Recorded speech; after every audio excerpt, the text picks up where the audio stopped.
Hi, I'm Dr. Bob Thiel, and today I'd like to talk about 2012 and 10 fulfilled Obama prophecies. Back in 2009, I wrote the book 2012 and the Rise of the Secret Sect. In Chapter 8 of the book is actually titled Barack Obama, Islam, and the End of America. Well, since this book came out in September 2009, world events have aligned with at least 20 predictions in the book, and directly or indirectly, approximately 10 to deal with Barack Obama, which is the 10 we're going to go through today. In the chapter about Barack Obama, I warned that I believe because of his policies, the President of the United States would put together practices and take steps that would encourage the rise of a leader the Bible warns against called the King of the North.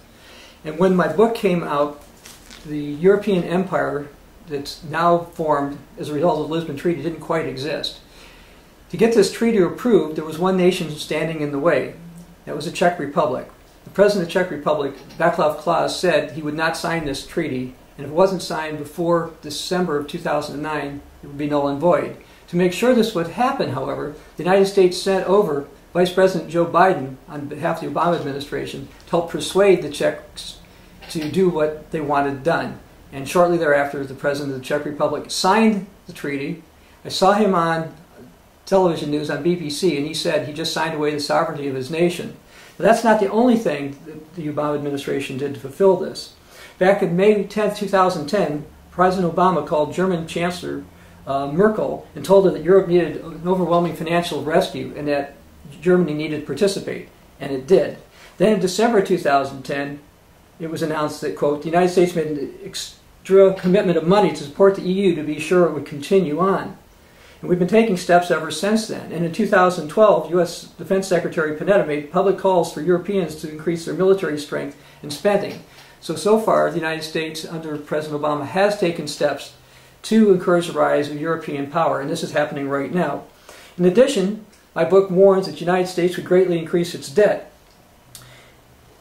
The debt since Barack Obama became president has increased by over $4.9 trillion. That's nearly $5 trillion in just shortly over 3 years. So that prediction's already been fulfilled. The third one I wrote on page 147. Because of domestic economic concerns and international pressure, Barack Obama is shifting priorities away from defense spending. This will lead to the destruction of the United States when Europeans are ready and the U.S. is not. The United States is not. Well, in 2010, Barack Obama signed a nuclear arms reduction agreement with Russia, which reduced the total nuclear military strength of the United States.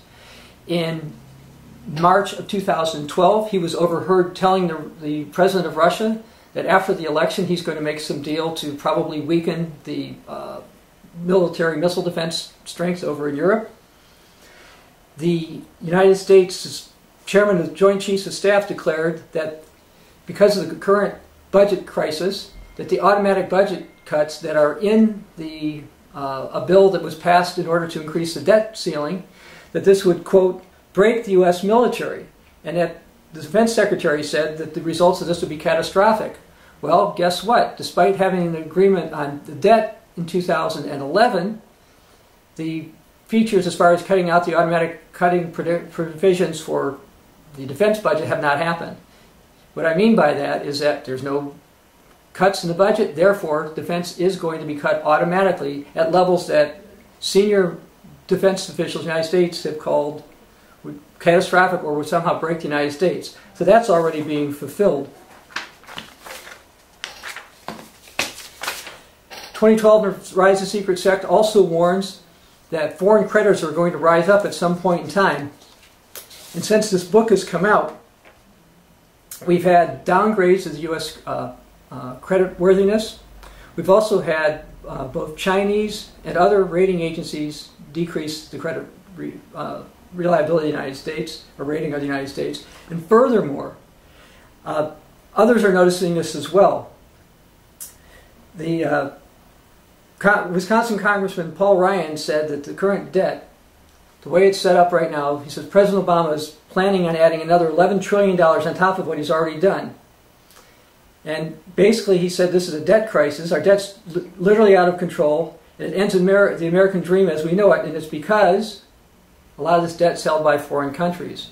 In the book of Habakkuk, it warns that at the time of the end, Will not your creditors rise up against you suddenly, and you become their plunder? Now, the United States acts like we can just do whatever we want and no one's going to eventually care, but that is simply not the case. There was an item in the news in March of 2012 specifically said the United States shouldn't become so complacent that it's so strong militarily that nobody can ever get to it. The United States is going to learn soon, relatively soon, probably within the next decade, that it's been making major mistakes there. 2012, The Rise of Secret Sect is the sixth one, warns that Barack Obama will cause people to err and discourage instead of encourage biblical sin. That's on pages 130 and 148. On February 18, 2011, Obama administration issued a ruling that pharmacists must supply a board of medications even if they have religious or other objections to doing so. Also in 2011, Barack Obama publicly turned against the Defense of Marriage Act, and he called for the repeal of that. Yet when he took his oath of office, he said he'd uphold all the laws of the land. These are not the signs of somebody standing for biblical morality. Number 7.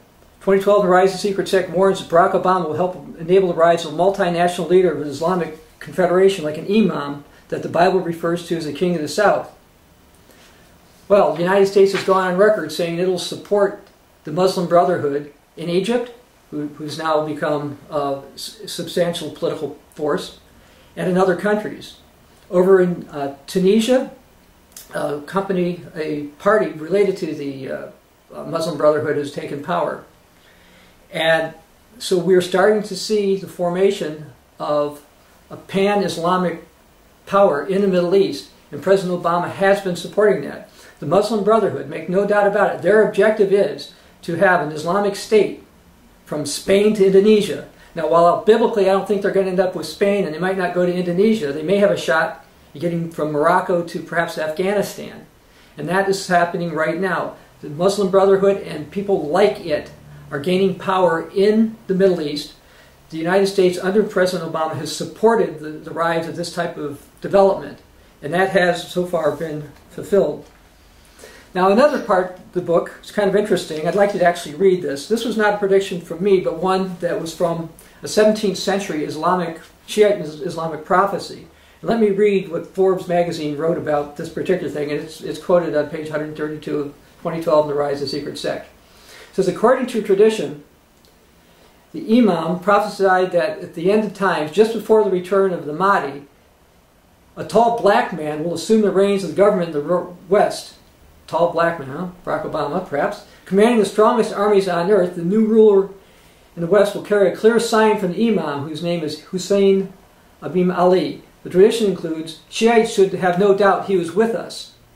And then this is from the writer of Forbes. In a curious coincidence, Obama's first and second names, Barack Hussein, mean blessing of Hussein in Arabic and Persian. And his family name, Obama, written in the Persian alphabet, reads Obama, which means he is with us, the magic formula of this particular tradition. Now, of course, I don't believe Barack Obama had anything to do with that particular prophecy, and it's an Islamic prophecy. But presuming it's true, what's interesting, my book on page 135 warns Shiites would also do well to recognize that just because someone might claim to be the final Imam or Mahdi, that doesn't mean that God will agree that he should be followed. Now, why bring that up now? We've got saber rattling over in the Middle East. We've got a situation where Israel and Iran may go at each other. And, consistent with the prediction in my book, we have leaders saying the Imam is there and they should be followed. In 2011, Iran's President Ahmadinejad said, quote, the final move has begun. We're in the middle of a world revolution managed by this dear 12th Imam. A great awakening is unfolding. One could witness the hand of the Imam in managing it. Basically what he was saying was the Arab Spring and some of these other developments were because the Imam Mahdi is in the background making this happen. Furthermore, in 2012, Iran's supreme leader, Ayatollah Ali Khamenei, basically claimed that the Imam Mahdi is about to soon become public and will be on Iran's side to have fight the United States, Israel, or whatever else. Now, since Iran is basically east of Jerusalem, it's not south, I do not believe Iran will be the king of the south of biblical prophecy. Because of that, somehow Iran is going to be neutralized, either through an attack involving the United States, Israel, and or internal revolution. And so my book has warned the Shiites, don't fall for it when people start to say that a Shiite Imam Mahdi is rising up. And that's already starting to happen. And we'll see if this leads to conflict in the Middle East. Now, this one's sort of interesting. And page 323 and 367, 2012, The Rise of Secret Sect warns that China may end up with power of Australia. You say, well, how come that might be related to Barack Obama? Well, in the book I hinted it could have to do with the U.S. debt.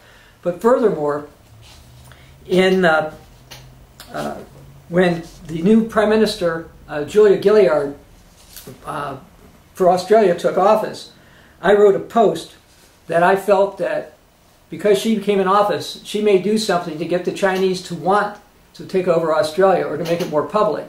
Well, interestingly, in November 2011, I posted that a decision made by Australia and the Obama administration to allow U.S. troops to be stationed in Darwin, Australia, would result in Australia perhaps being more publicly targeted by the Chinese. Within a week of my post, one of the Chinese communist newspapers went out and said, basically, look, now that this has happened to Australia, you put yourself in the crossfire in case we have any conflict with the U.S. So in my view, that's the 9th prediction that President Obama has already helped fulfill that's in the book. And the last one is just to talk about quantitative easing and the U.S. dollar. My book warns that the U.S. dollar will ultimately be worthless and another currency is going to replace it. After my book has come out, the United Nations has publicly gone on record to say that the United States dollar should no longer be the world's reserve currency. Gulf Arabs are also planning, along with Russia, China, Japan, and France, to end dollar dealings for oil. We're starting to see more and more things happen along those lines. And I mentioned quantitative easing before. For those who are not familiar with it, this is a practice the U.S. government has done that basically says, look, we're just going to print counterfeit electronic money. We're going to do this legally, but we're going to inflate the U.S. Money supply. Eventually, foreign creditors are not going to like this. As I mentioned before, Book of Habakkuk warns about foreign creditors rising up. But furthermore, the more this happens, the more the rest of the world is going to realize the U.S. dollar has to be dropped as the world's reserve currency. So briefly, since 2012 The Rise of Secret Sect has come out, world events have lined up with at least 10 predictions there that has something to do with U.S. President Barack Obama. For those of you who would want more information, obviously I would recommend you go to our website, www.thesecretsect.com, and order this book. Those of you who order the book at the website will also get a detailed report showing quotes, news items, etc., proving that these predictions that I've got and I've talked about have been coming to pass. Now this book, 2012 The Rise of the Secret Sect, is available in multiple languages. It's available, of course, in English, German, Spanish, and Portuguese. But again, those of you who go to the website, thesecretsect.com, www.thesecretsect.com, will get the report on it. A lot is happening. Most of what I talk about in this book happens after 2012. What I say is going to happen in 2012 will also still happen in 2012. Those of you who have any interest in Bible prophecy in the end times really need to get this book because predictions in it are coming to pass and will continue to come to pass. I'm Dr. Bob Thiel. Thank you for watching.